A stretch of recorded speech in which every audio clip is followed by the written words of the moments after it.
तमाम की तमाम तर मेहनत पाकिस्तान की ज़ाया हो गई है और सीज़ फायर ख़त्म होने के बाद बाकायदा तौर पे ताबड़तोड़ हमले शुरू हो चुके हैं। नाज़रीन, ईरान में कितने बड़े पैमाने पर तबाही मची है, जबकि अमरीकी फ़ौजी अड्डों पर क़यामत खेज़ मनाज़र हैं। ईरान की तरफ से अरब अमारात, उसके बाद बहरीन, कतर, ओमान और उसके बाद कुवैत, उर्दन, तमाम तर मशरक़ वस्ता के फ़ौजी अड्डों को तबाही से दोचार कर दिया गया। इसकी तमाम तर डिटेल्स आज के इस व्लॉग में आपके साथ हम शेयर करेंगे।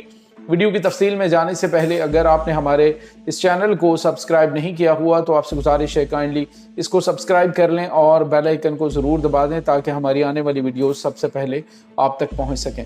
नाज़रीन, हम आपके शुक्रगुजार हैं जो आप हमारे व्लॉग्स को देखने के लिए वक्त निकालते हैं और कमेंट सेक्शन में अपनी मोहब्बतों का इजहार भी करते हैं।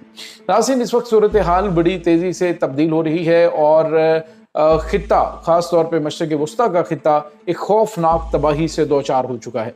पाकिस्तान ने बड़ी कोशिश की, बड़ी सिद्क़े दिल से कोशिशें की कि किसी तरह से दोनों ममालिक के दरमियान सीज़ फायर हो और ये मामला जो है वो आगे ना बढ़े। लेकिन नाज़रीन, अमरीकी सदर डोनाल्ड ट्रंप की एक तो बेलगाम ज़ुबान और दूसरी तरफ अमरीकी सदर डोनाल्ड ट्रंप की वो बेसब्री कि अभी मुआहदा जो है वो चल रहा है, अभी उसको कुछ दिन की हुए हैं। 2 महीने का सीज़ फायर था, लेकिन अमेरिका की जानिब से हमले किए गए और उन हमलों के बाद ईरान ने जो है वो अमेरिका की तरफ से सीज़ फायर के ख़त्म करने के ऐलान के बाद खुद भी सीज़ फायर ख़त्म कर दिया। नाज़रीन, यहाँ पे आपको ये बताते चलें कि इस वक्त ईरान के ऊपर अमरीकी सेंटकॉम की जानिब से कंफर्मेशन की गई है कि 140 टारगेट को निशाना बनाया गया है, जिसमें बंदर अब्बास है, किस्क है और जनूबी ईरान का जो इलाका है वहाँ पे खौफनाक तबाही के मनाज़र नज़र आ रहे हैं। और बताया जा रहा है कि इसमें तेल और उसके बाद तेल के इंफ्रास्ट्रक्चर है उसको निशाना बनाया गया है, सिविलियन तनसीबात को निशाना बनाया गया है। इसके अलावा जो मिसाइल और ड्रोन तनसीबात हैं उनको निशाना बनाया गया है। नाज़रीन, यहाँ पे आपको ये बताते चलें कि इस वक्त बहुत बड़े लेवल पर तबाही मची हुई है और चूँकि बहुत ज़्यादा अपडेट्स जो हैं वो सामने कंफर्म चूँकि ईरान के हवाले से ही होनी होती है और वहाँ पे इंटरनेट की सर्विस जो है वो दोबारा से स्लो कर दी गई है। और नाज़रीन, यहाँ पे आपको ये भी बताते चलें कि जवाबी वार में ईरान ने अमेरिका के बहरीन के अंदर जो इनका 5th फ्लीट है उसके हेडक्वार्टर को निशाना बनाया है। इसके अलावा उर्दन और कुवैत के अंदर जो इनकी एयरबेसेस हैं उनको निशाना बनाया गया है। और नाज़रीन, अलैहिस्सलाम जो इनकी पोर्ट है उसको निशाना बनाया गया। मुआफ़िक सल्ती एयरबेस है उसको निशाना बनाया गया, जो कि अमेरिका के 100 फाइटर जेट्स का एक हाउस आप कह सकते हैं। 2 दिन पहले भी उसके ऊपर बड़ा तबाहकुन हमला ईरान की जानिब से किया गया, आज एक बार फिर हमला हुआ। और नाज़रीन, इसके अलावा मुत्तहिदा अरब अमारात के अंदर भी जो तनसीबात हैं उनको निशाना बनाया गया। इन तमाम अरब मुल्कों के ऊपर हमला करने के दौरान जो सबसे अहम चीज़ है, सऊदी अरब के ऊपर अटैक जो है वो ईरान की जानिब से नहीं किया गया। नाज़रीन, यहाँ पे आपको ये बताते चलें इस वक्त घुमसान की जंग जारी है, दोनों तरफ से ताबड़तोड़ हमले जारी हैं। अमरीकी जो सेंटकॉम है उन्होंने कहा जी कि हमने 5वां हमला कामयाबी से मुकम्मल कर लिया है। जब कामयाबी से आपने हमला मुकम्मल कर लिया तो अब जवाबी वार के लिए भी तैयार रहना चाहिए। ईरान ने नाज़रीन बैलिस्टिक मिसाइल, क्रूज़ मिसाइल, इसके अलावा जो एंटी-शिप मिसाइल्स हैं उनका इस्तेमाल करते हुए अमेरिका को बड़े पैमाने पर नुकसान पहुँचाया है। और बताया ये जा रहा है नाज़रीन कि 100 के करीब ईरान के अंदर शहादतें हुई हैं, जो कि अमेरिका की जानिब से ताज़ा तरीन हमला किया गया है। नाज़रीन, यहाँ पे आपको ये बताते चलें कि अभी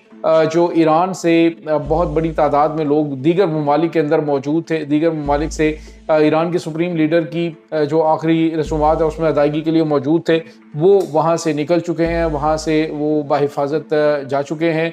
जबकि इस वक्त जो खित्ते के अंदर सूरत हाल है उसको देखते हुए तमाम ममालिक ने अरब मुल्कों में ख़ास तौर पर अपने शहरियों को एहतियाती तदाबीर इख्तियार करने का कहा है, क्योंकि ये जंग अब रुकती नहीं बल्कि मज़ीद खौफनाक होती हुई दिखाई दे रही है। ईरान की पासदारान इनकलाब की जानिब से ऐलान किया गया है, उन्होंने कहा है कि हम अब किसी भी मुल्क की अमरीकी एयरबेस को नहीं छोड़ेंगे, जहाँ जहाँ पर हमारे मिसाइल ड्रोन्स पहुँचेंगे वहाँ वहाँ पे हम अटैक करेंगे। नाज़रीन, ईरान के वज़ीर ख़ारजा सईद अब्बास अरागची जो हैं वो आपको पता है अभी रिसेंटली कल जो है वो ओमान के अंदर मौजूद थे।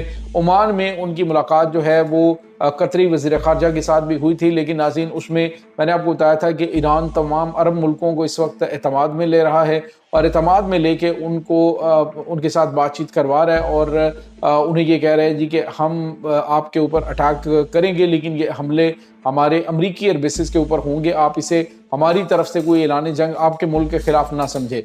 नाज़रीन कतर के ऊपर भी अल-उदैदा एयरबेस के ऊपर आज अटैक हुआ है और ईरान की जानिब से किए जाने वाले इस हमले में जो हमले के सायरन है वो बजने लगे और कुछ उनका एयर डिफेंस सिस्टम कुछ मिसाइलों को इंटरसेप्ट करने में कामयाब हुआ, लेकिन मुतअद्दिद मिसाइलों ने जाकर इनके एयरबेसेस को हिट किया। कोई भी ऐसी अमरीकी एयरबेस नहीं है जिनके ऊपर ईरान ने हमला किया हो और वो हमला नाकाम हुआ हो या मुकम्मल तौर पे वो पसपा कर दिया गया हो। इस वक्त नाज़रीन पूरा मशरक़ वुस्ता जलना शुरू हो चुका है।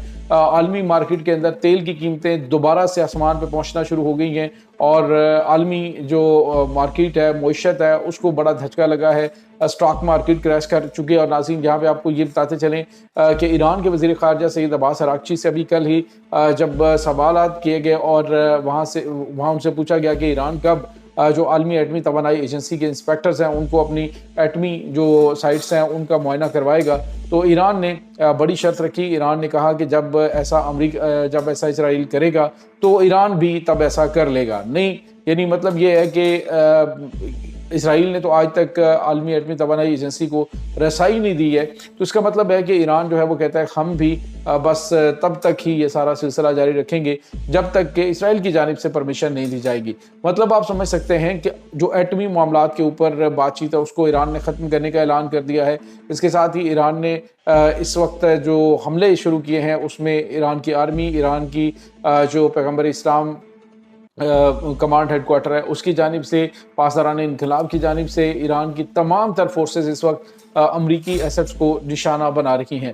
नाज़रीन इस वक्त पाकिस्तान और कतर कोशिश कर रहे थे कि दोनों ममालिक के दरमियान कुछ मामला सेटल हों, लेकिन लगता यह है कि दोनों ममालिक ने एक आखिरी हद को छूना है इस जंग में। ख़ास तौर पे अमेरिका जो है वो ये शायद चाह रहा है कि वो इन हमलों से अपने गैर मामूली मकासद हासिल कर सकता है, लेकिन नाज़रीन आपको ये बताते चलें कि स्ट्रेट ऑफ हुर्मुज़ के हवाले से जो ईरान ने फैसला सुनाया है, अब ईरान उससे 1 इंच भी पीछे हटने के लिए तैयार नहीं है।